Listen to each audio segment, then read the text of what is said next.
कुछ अपील कीजिएगा स्वास्थ्य कर्मियों से। तमाम स्वास्थ्य कर्मचारियों से हमारा यही अपील रहेगा, नर्सिंग कर्मचारी हो, एएनएम हो, जीएनएम हो, पैरामेडिकल स्टाफ हो, लिपिक हो, सहित जितने भी हमारे स्वास्थ्य के कर्मचारी हैं, डाटा एंट्री ऑपरेटर, स्वास्थ्य समिति के जो भी साथी हैं, अपील है कि 1 जून 2026 को सरकार द्वारा निर्धारित स्थल गर्दनी बाग में माननीय मुख्यमंत्री बिहार के समक्ष आयोजित प्रदर्शन को सफल बनाएं।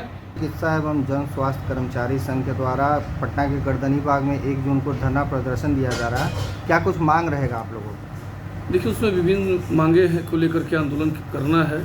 बिहार चिकित्सा जन स्वास्थ्य कर्मचारी संघ के राज्य सम्मान परिषद के निर्णय अनुसार सरकार के समक्ष 26 सूत्री मांगों को लेकर के आंदोलन हमने किया। 16 मई को सभी शिवसैजन के समक्ष हम बिहार स्वास्थ्य कर्मचारियों ने आंदोलन किया और मांग पत्र सचिव स्वास्थ्य विभाग को शिवसैजन के माध्यम से संप्रेषित की गई। उसके बाद 21 मई 2026 से 26 मई 2026 तक काला बिला लगाकर तमाम स्वास्थ्य कर्मचारी सरकार की नीतियों और अपने मांगों के समर्थन में काला बिला लगा करके काम कर रहे हैं। 1 जून 2026 को 26 सूत्री मांगों को लेकर के माननीय मुख्यमंत्री बिहार और माननीय स्वास्थ्य मंत्री बिहार के समक्ष प्रदर्शन आयोजित किया गया। उसमें मुख्य मांग यही है कि स्वास्थ्य विभाग के द्वारा महिला स्वास्थ्य कार्यकर्ता और परिचारिका श्रेणी ए का जो अवकाश संबंधित जो आदेश को केंद्रीकृत किया गया उसको रद्द करते हुए शिवसैजन को दिया जाए।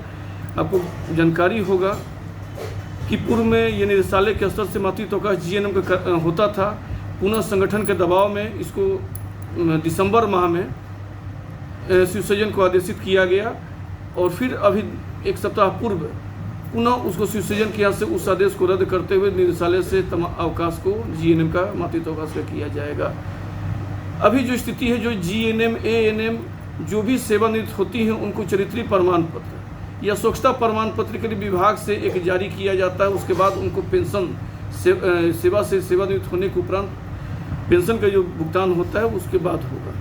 बिहार चिकित्सा जन स्वास्थ्य कर्मचारी संघ का मानना है कि जो बिहार के सुदूरी इलाकों में किशनगंज, भभुआ, बेतिया जैसे सुदूरी इलाकों में काम करने वाली एएनएम का चरित्रीय प्रमाण पत्र विभाग कैसे जारी कर सकता है? वो कैसे जानेगा कि उनका चरित्र कैसा है? इसलिए हम चाहते हैं कि इसको पुनः शिवसैजन के माध्यम से कराया जाए। जिन कर्मचारियों का, जिन महिला स्वास्थ्य कर्मचारियों का 10 साल, 20 साल, 30 साल सेवा का हो गया है, उनको समय पर एमएससीपी देना है। लेकिन अभी तक 10 साल सेवा हो जाने के बावजूद भी नौ नियुक्त एएनएम और जीएनएम का अभी तक एमएससीपी का भुगतान नहीं किया गया। सहित अभी विभाग से एक मैसेज आ रही है कि एएनएम का, जीएनएम का, लिपिकों का बड़े पैमाने पर हस्तांतरण की तैयारी की जा रही है। हमारा मानना है और संगठन का मानना है कि जब तक सरकार के द्वारा एक नीति बनाई गई है, संवर्ग से नियमावली बनाई गई, उसके पद के अनुरूप जब तक उसका पदस्थापन प्रोन्नति का नहीं किया जाता है तब तक हस्तांतरण पर रोक लगाई जाए। साथ ही साथ जो कर्मचारी संविदा पर हैं उनका सेवा नियमित किया जाए। जब तक उनको नियमित नहीं किया जाता तब तक उनको न्यूनतम वैधानिक मजदूरी 26,000 का भुगतान किया जाए। एक ताजुब की बात मैं आपको बताना चाहता हूं, स्वास्थ्य विभाग के द्वारा 2022-23 में अर्बन क्षेत्रों में एएनएम को टीकाकरण करने के लिए राज्य स्वास्थ्य समिति से विज्ञापन निकाल करके स्वास्थ्य विभाग के द्वारा उनका पदस्थापन किया गया। अर्बन इलाकों में उनसे सिर्फ आरआई का काम कराया जाता है। उनको मात्र 15,000 रुपया, पहले 11,500 रुपया था जो बढ़ करके 15,000 हुआ। इसके अलावा उनको कोई राशि नहीं, किसी प्रकार का कोई अवकाश नहीं, सिर्फ आकस्मिक अवकाश के अलावा उनको विशेष अवकाश जो महिलाओं को मिलने वाला 2 दिनों का विशेष अवकाश से भी उनको वंचित रखा गया है। उनको मातृत्व अवकाश से वंचित रखा गया है। उपार्जित अवकाश, चिकित्सीय अवकाश, तमाम अवकाशों से उनको वंचित रखा गया है। हम आपके लोकप्रिय चैनल के माध्यम से सरकार से मांग करना चाहते हैं कि उन लोगों का तमाम किस्म का अवकाश सरकार दे। साथ ही साथ न्यूनतम वैधानिक मजदूरी 26,000 का भुगतान करे जब तक उनका सेवा नियमित नहीं होता है और उनका गृह जिला में पदस्थापन करने का सरकार व्यवस्था करे।